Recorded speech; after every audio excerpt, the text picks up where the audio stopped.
สำหรับอายหากน้องนี่มีค่าที่ผ่านมาหากอายหักจริงเป็นหยังถึงจะทอดทิ้งให้น้องน้ำตาหล่นน้องบ่เชื่อว่าคนหักจริง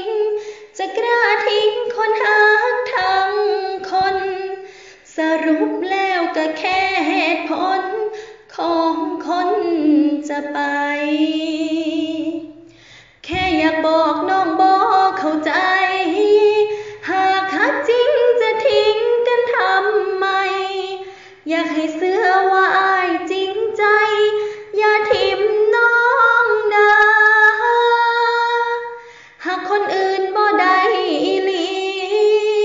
เพราะว่าใจนี้มีแต่เธอ